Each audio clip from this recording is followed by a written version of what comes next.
Ассаламу алейкум, Москва шаарындағы жалпы бир туугандар. Өзүңүздөр билгендей, Москва шаарында тиш оору өтө деле коркунучтуу эмес болуп калды. Анткени өз жумушун мыкты билген стоматологдор абдан көп. Мына ошолордун бири врач-стоматолог Садыков Сейдалы Сатыбалдиевич ар дайым кызматта. Бизде көрсөтүлүүчү кызматтар: удаление любой сложности, лечение и реставрация зубов, брекет системасы, имплантация, циркония жана металлокерамика, протезирование, гигиена жана тишти тазалоо. Биздин дарек метро Третьяковская, метро Новокузнецкая, улица Пятницкая, 28. Стоматология 24/7 иштей. Сурап билүү телефону +7 963 691 52 56, +7 925 840 04. Мындан тышкары Инстаграмдан жана WhatsApp'тан байланышсаңыз болот.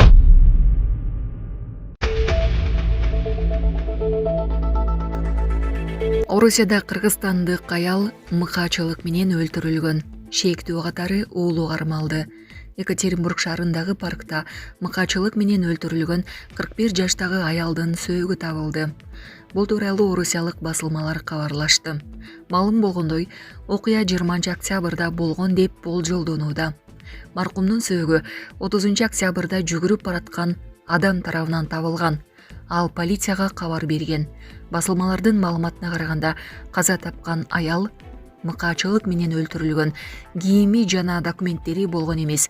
Тергөөчүлөр жабырлануучунун өздүгүн аныктап, шектүү катары анын 21 жаштагы уулун кармашкан. Ал күнөөсүн моюнга алган. Учурда Орусиянын кыйноо менен адам өлтүрүү беренеси боюнча кылмыш иши козголгон, тергөө иштери уланууда. Экспертизалар дайындалып, шектүүнүн жана жабырлануучунун Орусияда мыйзамдуу жүргөндүгү текшерилүүдө. Ар бир күн мамлекеттин коопсуздугуна арналсын. Жапаров кыргыз милициясынын 101 жылдыгы менен куттуктады. Президент Садыр Жапаров бүгүн Ички иштер министрлигинин өздүк курамын кыргыз милициясынын 101 жылдыгы менен Бишкек шаарындагы Турдак Унусубалиев атындагы аянтта өткөн салтанаттуу иш-чарада куттуктады. Бул тууралуу президенттин маалымат кызматынан билдиришти. Урматтуу генералдар, офицерлер жана сержанттар, урматтуу аскер кызматчылары жана салтанаттуу иш-чаранын ардактуу меймандары, биз бүгүн өлкөбүздүн коопсуздугун камсыздап, кылмыштуулукка каршы күрөшүп, өзүнүн кесипкөйлүгү, эмгекчилдиги жана кайратмандыгы менен айырмаланган кыргыз милициясынын күнүнө карата салтанаттуу иш-чарада турабыз. Мекенге кызмат өтүү ар бир адамдын эрки жетип колунан келе бербеген, тайманбас эрдикти, дем күчтү талап кылган ыйык милдет. Мына ошол милдетти абийирдүүлүк менен аткарып, элибиздин бейпилдигин, мамлекетибиздин туруктуулугун сактоонун алдыңкы сабындагы жоокерлери, мыйзамдуулуктун калканы болгон милиционерлер ата мекенге берилүүнүн, элге кызмат кылуунун эң мыкты өрнөгүсүздөр. Сиздердин тынымсыз аракетиңиздердин аркасында бүгүн жалпы кыргыз жарандары өздөрүн коопсуз, ишенимдүү сезет деп белгиледи өлкө башчысы. Жапаров милиция кызматы 1924 жылдын 1 ноябрында Кара Кыргыз автономдуу облустунун курамында түзүлгөндүгүн тартып, бир кылымдан бери элдин коопсуздугун бекем сактап, кылмыштуулукка каршы күрөшүү милдеттерин так аткарып келе жатканын билдирди. Ошондой эле ал эл жерди коргоп, жарандардын бейпил жашоосу үчүн жүздөгөн милиция кызматкерлери баатырларча курман болгонун эскерип, милиция кызматы жөн гана кесип эмес, бул чоң жоопкерчиликтен, кайрат күчтүн жана ар намыстын өзөгүн туюндурган бийик вазипа экенин баса белгиледи. Өлкө башчы акыркы 5 жылдан бери кыргыз милициясынын ишмердүүлүгүн бекемдөө үчүн олуттук кадамдар жасалып жатканына токтолду. Жарандарга сапаттуу кызмат көрсөтүү максатында ички иштер органдарынын материалдык техникалык каражаттарынын 85% жаңыланып, кызматкерлердин кийиминен баштап иш тутумуна чейин заман талабына ылайык өзгөртүлдү.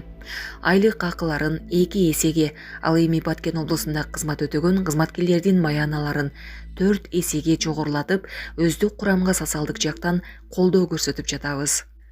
Ички иштер министрлиги толугу менен санарип милиция системасына өтүп, анын алкагында жүктөлгөн милдеттерин таасын ишке ашырып келүүдө. Ыкчам издөө иштерин жакшыртуу максатында өлкөнүн бардык аймактарына 4000ден ашуун заманбап видео камера, анын ичинде жүзүнөн тааный турган технологиялар орнотулду. Натыйжада кылмыштардын бетин ачуу кыйла ыкчамдап, кылмышкерлер тез кармалып, мыйзам алдында жоопкерчиликке тартуу сөзсүз аткарылына шарт түзүлдү. Бул элге болгон ишенимди чыңдоого, тартипке жана адилеттикке алып келет.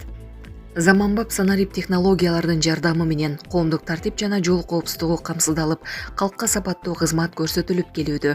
Бирок алдыда дагы чоң милдеттер, кечиктирилгис иштер турат. Коопсуз өлкө долбоорунун алкагында видео камералардын санын 20 000ге жеткирүү боюнча тапшырма бердим. Ошондой эле Ички иштер министрлигине кошумча штаттык бирдиктерди бөлүп беребиз. Бул иштердин бардыгы аткарылганда өлкөбүздүн коопсуздугу дагы бир 4-5 тепкичке көтөрүлүп, коопсуз өлкөгө айланат деп ишенем деп билдирди Жапаров. Ошондой эле өлкө башы өлкөнүн бардык аймактарында ички иштер органдарына заманбап шарттагы 35 жаңы имаратты пайдаланууга берилгенин кошумчалады.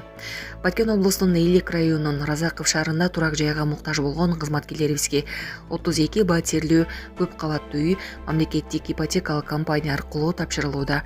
Мындан сырткары өлкөбүздө коомдук тартипти сактоо максатында жана ошондой эле кыргыз милициясынын түзүлгөндүгүнө 101 жылдыгына карата заманбап санарип технологиялары менен жабдылган 101 даана автоунаа берилүүдө. Бул автоунаалардын баары жердеги ички иштер органдарына жөнөтүлөт. Бул мамлекеттин милицияга болгон ишеними менен камкордугунун белгиси. Келечекте мындай үйлөр дагы курулат. Биз бир дагы кызматкерди үй жайсыз калтырбайбыз. Милициянын ишмер деген ыкчамдатууга техникалар керек болсо дагы алып беребиз. Эң башкысы коомдун туруктуулугу, элдин бейпилдиги. Бул мамлекеттин негизги артыкчылыктуу багыттарынын бири деп айтты президент. Жапаров мамлекет башчысы катары милиция кесибинин оордугун, жоопкерчилигин жана тобокелдигин жакшы түшүнөрүн баса белгиледи. Коомчулук милициядан ар дайым жогорку жоопкерчилик, адилеттик жана калыстыкты күтүшөт, ошону талап кылышат. Ал эми катардагы офицерлерге, сержанттарга жана аскер кызматкерлерине ар бир күнүңүздөр элдин тынчтыгы менен мамлекеттин коопсуздугуна арналсын деп буйрук берем. Мекенине кызмат кылам деген антыңыздарды абийирдүүлүк менен так аткарып, коомдук тартиптин чыныгы сакчысы, чыныгы милициянын үлгүсү болуңуздар. Ал эми жаңы имараттар менен техникалык каражаттар сиздерге кут болсун. Алар эл коопсуздугу үчүн пайдаланылып, мамлекетибиздин тынчтыгын сактоого чоң салым кошот деп ишенем. Бүгүнкү майрамыңыздар менен чын дилимден куттуктаймын деп сөзүн жыйынтыктады Жапаров. Булак Суперкежүү. Казакстандын ички иштер министрлиги да Екатерина Биволго издөө жарыялады. Казакстандын ички иштер министрлиги Дмитрий Биволдун мурдагы жубайы Екатерина Биволго издөө жарыялады. Бул тууралуу казак басылмалары жазышты. Маалыматка караганда, Екатерина Биволго карата камакка алуу түрүндөгү бөгөт чарасы колдонулган жана ал учурда издөөдө. Бул факты боюнча кылмыш иши козголгон. Тергөөнүн алдын ала баскычы уланууда деп айтылат маалыматта. Башка маалыматтар тергөөнүн кызыкчылыгына байланыштуу жарыяланбай турганы кошумчаланды. Беле кетсек, буга чейин Бишкек шаардык ички иштер башкы башкармалыгы Екатерина Биволго карата улуттар аралык кастыкты козутуу беренеси боюнча кылмыш ишин козгогон, ага сырттан айып коюлуп, камакка алуу түрүндөгү бөгөт чарасы тандалган жана издөө жарыяланган. Эске салсак, социалдык тармактарда Дмитрий Биволдун мурдагы жубайы Екатеринанын арагандай улут өкүлдөрүнө карата кемсинткен сөздөрдү айткан видеосу тараган. Булак Суперкежүү.